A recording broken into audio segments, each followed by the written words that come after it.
If this were the only evidence we have of visits to the ancient world by beings who could fly, it'd be easy to say it's all just fantasy.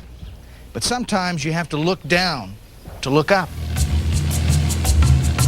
Nazca, Peru, one of the great mysteries of the ancient world.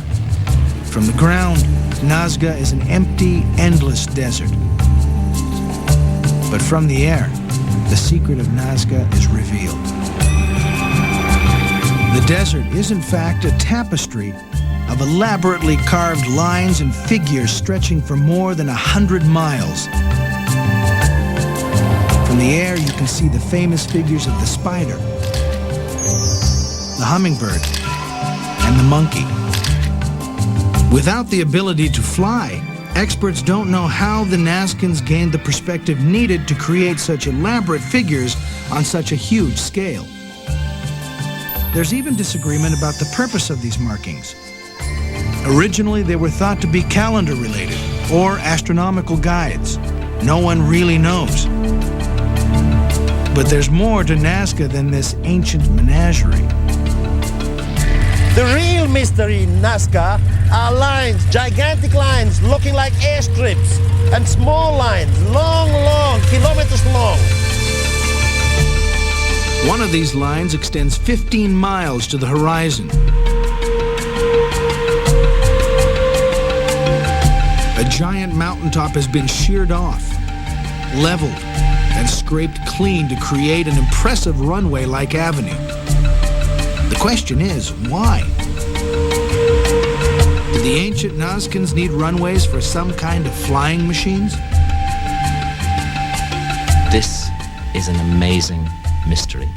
Orthodox history has it that the ancients could not fly, that they did not have the technology to fly. If the ancients did have the technology to fly, then the whole basis of our history is completely up the creek.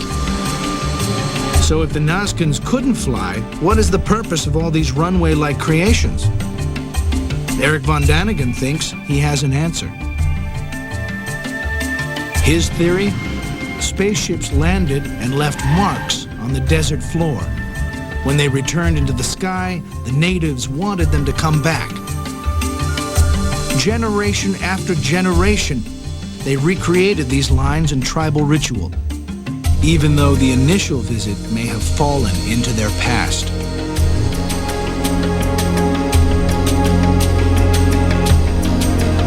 There is one more clue that the ancient Nazcans may have had a close encounter with extraterrestrials. The figure of El Astronato has watched the skies over Nazca for as many as 3,400 years.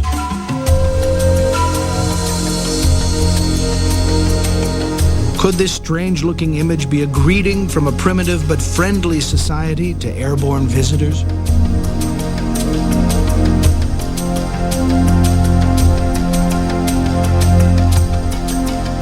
Only if and when extraterrestrials return to Nazca, Peru, will the mystery of these lines and figures finally be solved.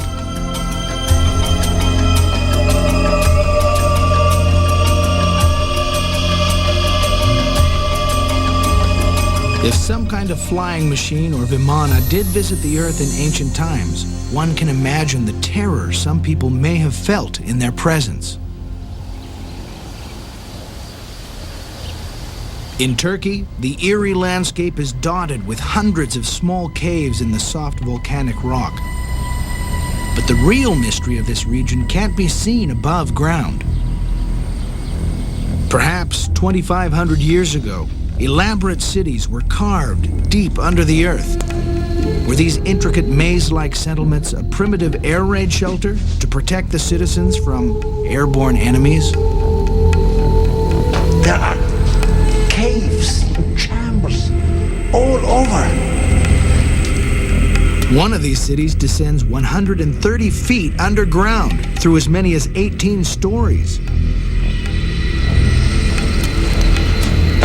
This is just one of nearly 200 subterranean cities in the region.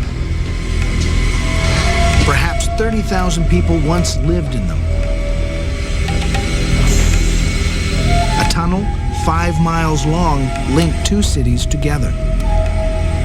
Experts Experts say the underground cities have been used for many different purposes over the last 2,500 years. Erich Von Daniken wonders, why did generation after generation seek refuge beneath the earth? If fleeing an invading army or religious persecution, frightened citizens could have hid in the mountains above ground. Why did people burrow a labyrinth of subterranean chambers underground? What was the true purpose of these cities? These people were hiding out, afraid of some enemy. But all this doesn't make sense. Any enemy could simply come in here, or they were sitting in a trap. It must have been an airborne enemy. An enemy from the sky. Still ahead on Chariots of the Gods, the mysteries continue. Why did an ancient culture deform the heads of their children? Then, did extraterrestrials leave a message for us in the giant stones of France? Plus, Erich Von Daniken investigates whether visitors from another world taught the ancient Egyptians the secrets of electricity. Você está assistindo Enigmas, Carruagens dos Deuses. Uma mulher. Continue assistindo Enigmas, Carruagens dos Deuses. Chariots of the Gods will continue right here on ABC.